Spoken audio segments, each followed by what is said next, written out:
Կին պապերան ըստ էության տեսանյութի հետազոտությունը պետք է տեղի ունենա, որը այս պայմաններում չէին կարող իրականացնել։ Ինչ պետք է տեղի ունենա ձեր կարծիքով այդ տեսանյութը հետազոտելուց հետո, դա որքանով կարող է օգնել։ Տեսեք, խոսքը վերաբերվում է այն տեսակցությանը, որը կարծում եմ բոլորիս քաչ հայտնի է, բոլորիդ քաչ հայտնի է ավելի ճիշտ, այսինքն այն տեսակցությանը, որի արտացոլմամբ հենց երևում է ամբողջ դեպքը, այսինքն մի հատվածում տուժողներին ծեծի են ենթարկում անհայտ անձինք, եւ Դավիթ Համբարձումյանը տուժողներից բավականին մեծ հեռավորության վրա գտնվում է, որևէ մեկին չի հարվածում, որևէ մեկին չի հայոյում, իր մոտ զենք չկա առհասարակ եւ հակառակը փորձում է հասկանալ ինչ իրավիճակ է եւ հանդարտեցնել իրավիճակը։ Խոսքը այդ տեսակցության մասին է։ Եվ ինչու ենք մենք միջնորդել, որպեսզի այն վերաքննիչ քրեական դատարանում հետազոտվի։ Տեսեք, այդ ապացույցը հետազոտվել է նաև Առաջին Ատյանի դատարանում, եւ Առաջին Ատյանի դատարանում հետազոտվել է դատավճռում Դատավոր Չիչոյանը ընդհանրապես չի անդրադարձել այդ տեսագրությանը, բացառապես այն հանգամանքին, որ նշել է նաև տեսագրությամբ է հիմնավորվում Դավիթ Համբարձումյանի մեղավորությունը իրեն մեղսագրված արարքի կատարման մեջ։ Այն պայմաններում, որ այդ ապացույցը լիարժեք արդարացնող ապացույց է եւ հետեւաբար կա նման օրենսդրական հնարավորություն, որպեսզի մենք վերաքննիչ դատարանի, վերաքննիչ բողոքով կամ բողոքի քինց խնդրենք կրկին հետազոտել այդ ապացույցը համապատասխան հիմնավորումներով իհարկե, որը ինչպես տեսնում եք, վերաքննիչ դատարանը բավարարեց արձանագրելով, որ այդ տեսագրության հետազոտումը կարող է առանցքային նշանակություն ունենալ գործի ելքի համար, այսինքն մեր բողոքի քննության արդյունքում կայացվելիք որոշման համար եւ բավարարեց պարզապես նկատի ունենալով այն հանգամանքը, որ հոսանքազրկված էր դատարանի շենքը, այս պահին զուտ տեխնիկական հնարավորություն չկար տեսագրությունը հետազոտելու։ Եվ օգտվելով առիթից մի անդրադարձ եմ ցանկանում կատարել։ Ինչպես տեսակ, այսօր նաև հանրային մեղադրողը անդրադարձավ մեր կողմից ներկայացված վերաքննիչ բողոքին եւ այդ կապակցությամբ բացատրություններ ներկայացրեց։ Ըստ էության հանրային մեղադրողը կամ գործը շփոթում է այլ գործի հետ, կամ ուշադիր չի եղել նախորդ դատական նիստերին, երբ որ մենք ներկայացնում էինք մեր բողոքի վերաբերյալ բացատրությունները, ասեն ինչու։ Եթե նկատեցիք, հանրային մեղադրողը նշեց հետևյալը, իբրև պաշտպանական կողմը վերաքննիչ բողոքի ներկայացրել նաև այն հիմքով, որ համացանցից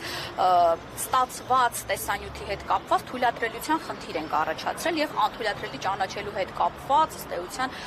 որպես այդպեսին դիրքորոշում ենք հայտնել, որ այդ ապացույցը տեսագրությունը պետք է ճանաչվեր անթույլատրելի։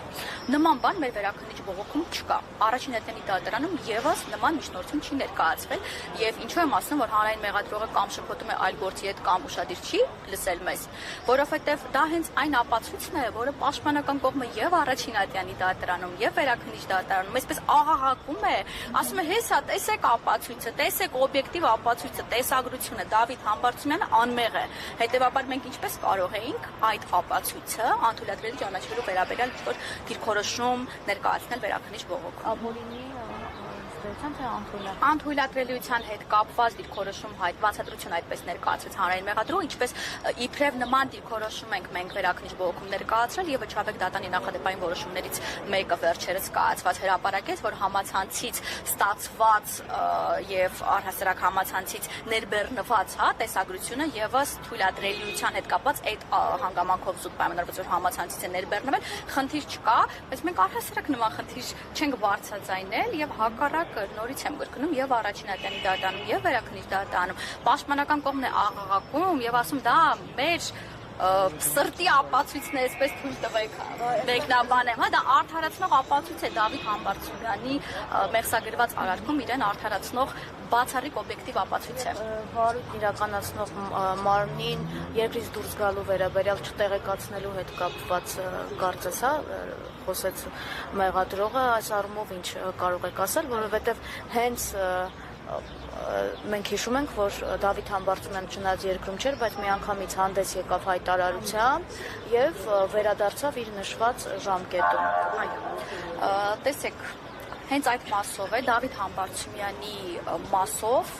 դատավճռի դեմ բողոքը հանրային մեղադրողի վերաբերվում է հենց դրան, հաստական հիմքը դա է, իբրև Դավիթ Համբարձումյանը ունեցել է պարտականություն վարույթն իրականացնող մարմին հանդես եկող Առաջին Ատյանի դատարանին տեղեկացնելու իր գտնվելու նոր վայրի եւ հաղորդակցման միջոցների վերաբերյալ, ինչը չի կատարել, հետեւաբար Դավիթ Համբարձումյանը թաքնվել է քննությունից եւ ըստ էության բողոքով միջնորդել է որպեսզի 5 միլիոն դրամ գրավը դառնա պետության եկամուտ, սա դատախազի բողոքի պահանջը եւ փաստական հիմքն ու հիմնավորում։ է։ Այդ մասով մենք նախորդ դատական նիստին ենք ներկայացրել, արդեն հանրային մեղադրողի կողմից ներկայացված վերաքննիչ բողոքի վերաբերյալ մեր պատասխանը, բացատրությունը եւ հստակ հիմնավորել ենք, որ պետության եկամուտ առհասարակ գրավը կարող է դառնալ այն դեպքում, երբ որ անձը պարբերաբար չի ներկայացել վարույթին, թաքնվել է քննությունից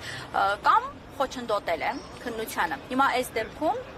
ոչ մեկը ոչ էլ մյուսը հանրային մեղադրողը բացառապես չի հիմնավորում եւ մեխանիկական վերլուծություն է կատարում, ասում է, այ գիտեք, չի տեղեկացրել, մեկն էլ է։ Նախ նշեմ, որ տեղեկացրել է եւ պարոն Համբարձումյանը մի քանի անգամ է այդ 7 տարիների ընթացքում բացակայել հանրապետությունից եւ երբեւե նման խնդիր, այսպես ասած, չի առաջացել։ Առաջնատյանի դատանը երբեւե չի արձանագրել, որ Դավիթ Համբարձումյանը ինչ որ դատական նիստի թաքնվել է եւ չի ներկայացել։ Եվ թերևս ամենակարևորը, Դավիթ Համբարձումյանը ոչ թե չի ներկայացել գործի քննության հետ կապված, ըստ էության քննության հետ կապված դատական նիստի, այլ ընդհանրապես դատավճռի հրապարակմանը։ Իսկ դուք հարգելի լրագրողներ, կարծում եմ դուք էլ շատ լավ գիտեք, որ դատավճռի հրապարակմանը ներկա լինելը առհասարակ դա անձի իրավունքն է, պարտականությունը չէ։ Եվ ի վերջո Դավիթ Համբարձումյանը անմիջապես տեղեկանալով 6 տարի 3 ամիս ժամկետով դատապարտվելու վերաբերյալ անմիջապես եւ հայտարարությամբ հանդես եկավ եւ Ռուսաստանի Դաշնությունից անձը հասավ Հայաստանի Հանրապետություն ընդամենը հաշված օրերի ընթացքում։ Հիմա ինչպես է հանրային մեղադրողը փորձում հիմնավորել, որ Դավիթ Համբարձումյանը թաքնվել է, ինչի՞ց է թաքնվել։ Դավիթ Համբարձումյանը այստեղ է։ Եվ դատավճռը հրապարակվելուց ընդամենը մի քանի օր հետո արդեն Հայաստանի Հանրապետությունում է եղել։ Ի տարբերություն շատ շատերի, ովքեր գտնվում են հետախուզման մեջ։ Շնորհակալ ձեզ ևս։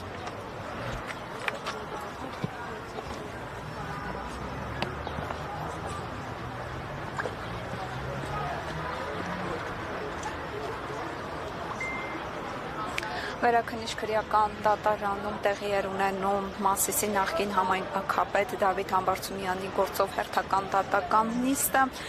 Դատական նիստի մեկնարկից առաջ ամբողջ դատարանի շենքը հոսանքազրկվել էր, որից